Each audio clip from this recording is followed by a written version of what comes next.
Yeah, thank you. Thank you, Brody, for that. I'm not worried at all. I'm not feeling anxious at all now. Thank you. I don't have to live up to anything. So great introduction. Good to see you all. How's everyone doing? How is the food? Everybody has enough caffeine? Have another sip. That works in to my advantage. So help yourself. I was going to sing my speech to you, actually, and then, maybe if you clap hard enough, I will still do this. It's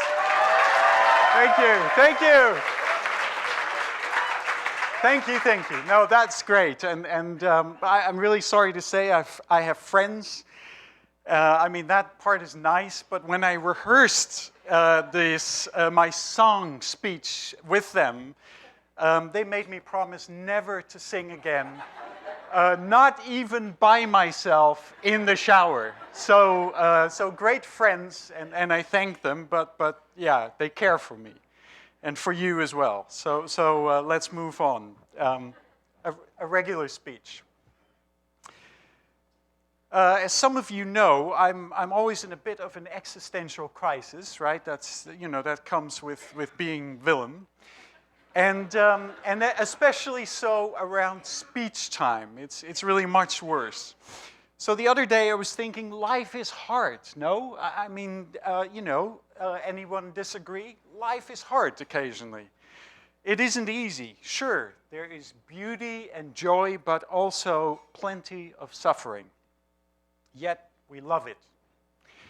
There's an old joke. Two elderly women are at a Las Vegas hotel, and one of them says, "Boy, the food at this place is terrible."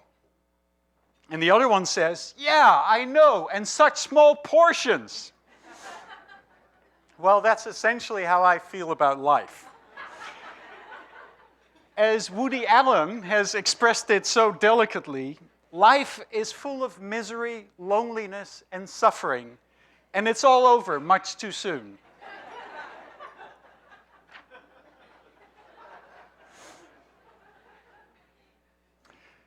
Whether and where there's any freedom in the midst of the joys and sorrows of daily life is a theme often explored here at Oak Grove. Just the other day, I ran into a high school student. I was rushing to a meeting, he was rushing to class. Somehow, Albert Camus' essay, The Myth of Sisyphus, came up. This is Oak Grove. Stuff happens. So, in Greek mythology, Sisyphus was a king who tried to cheat death, and as punishment for his arrogance and for mocking the gods, he had to push a huge boulder up a hill only to watch it roll back down, and repeating this action for all eternity. So talk about suffering, right? I read this as a great sentence, but imagine sort of being Sisyphus with that huge rock. There's some great paintings if you look on Wikipedia. It sucks, right, to be Sisyphus. And I have it in good authority that he's still at it, in fact. He is still pushing that rock up that hill, and he will be for some time, for all eternity, in fact. I feel for him, although he must look really strong. He must have good muscles. So anyway, it was such an authentic Oak Grove encounter. In the space of a few rushed moments, we were talking about freedom in the most profound sense. And the student asked the question whether Sisyphus would have experienced any freedom, and that question stuck with me. Camus argued that Sisyphus experienced freedom while walking down the hill and contemplating his situation. In a more contemporary version of this story, the movie Groundhog Day, about a man stuck in an endlessly repeating day, the main character, played by Bill Murray, first fights his fate, then despairs, then slowly finds a measure of freedom through forging deeper and more authentic human connections. Both he and Sisyphus are absurd heroes, according to Camus, for finding freedom and becoming fully human despite their fates. Camus would say that we all have the potential to be the heroes of our own absurd life stories. The heroic act is to find freedom in being fully human. This sentiment that freedom can be found in our daily life and through our shared humanity is also present in the Italian movie La Meglio Gioventù, released here as Best of Youth, which tells the stories of two brothers, their lovers, their friends and families, and also of Italy over a 40-year period of time starting in the 60s. This 6-hour film is very non-judgmental in its humanistic portrayal of actual lived lives. One reviewer wrote that one of the points the film makes is that while every group, family, or nation is made up of many different people who are often at odds with one another, they are nonetheless connected to each other through myriad visible and invisible ways. Whether a 6-hour movie is necessary to make this rather brief point, I encourage you to decide for yourself. You can watch it on Netflix. Now, imagine a 6-hour film that tells the story of 40 years of Oak Grove.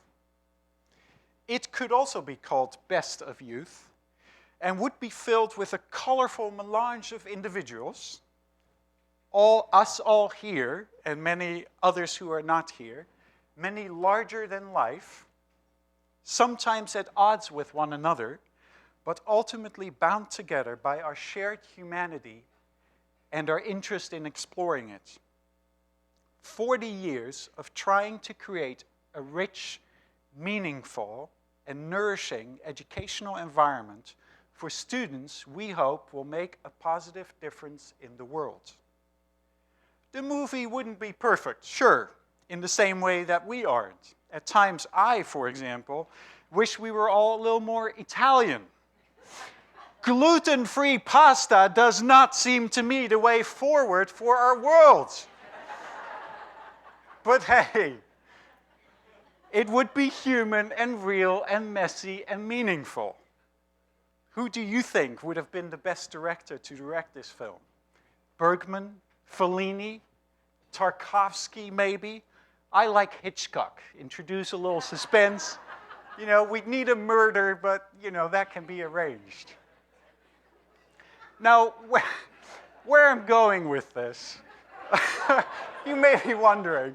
I mean, this is only like the first sort of 10% of my speech. And Jody, I'm looking at her. She's really nervous right now. She's like, oh my God, that was not the speech you had me read. Anyway, I apologize, but here I am. So where I'm going with this is that Oak Grove's orientation towards education is rooted in the exploration of our shared humanity. I would characterize it as human, deeply human. And yes, that is a play off of Nietzsche's book, Human, All Too Human, in which the human was understood as a weakness, something to be overcome.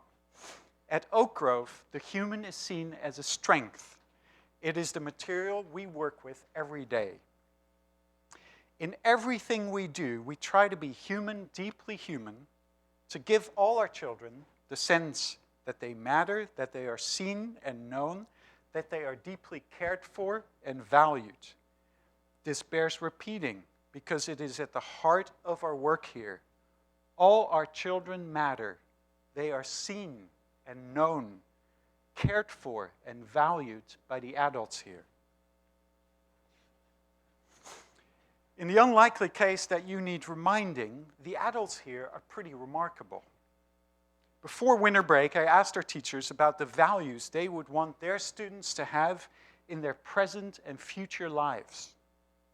Often mentioned ones included aliveness, compassion, curiosity, empathy, an inquiring mind, freedom, happiness, honesty, integrity, joy, kindness, resilience, resourcefulness, responsibility, and self-knowledge.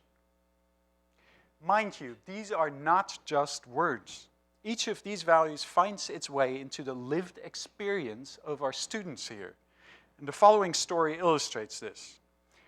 Recently, before lunch, a teacher saw a fourth grade student intently looking at a tree.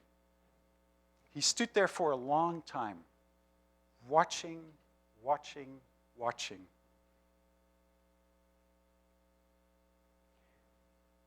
The teacher was curious. What was he watching? Gave him some time, went up to him and asked him,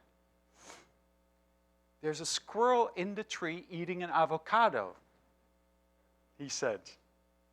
"Where do you think he got the avocado from?" the teacher asked. "Well, there are no avocado trees around, so I think he got it from someone at lunch." And he went on watching. Another authentic Oak Grove encounter. In this case, involving an adult who showed care, compassion, empathy, expressed her own curiosity, had the freedom to attend to a student who was alive, absorbed in observation, had the freedom to pursue his curiosity without any fear, and whose natural interest became the basis for an inquiry using inductive reasoning. Now, I could have picked dozens of examples in and out of the classroom just from the last 2 weeks that illustrate the extraordinary lengths our staff go through to authentically connect with our students. Learn with them, help them grow, give them space, make them feel safe and valued.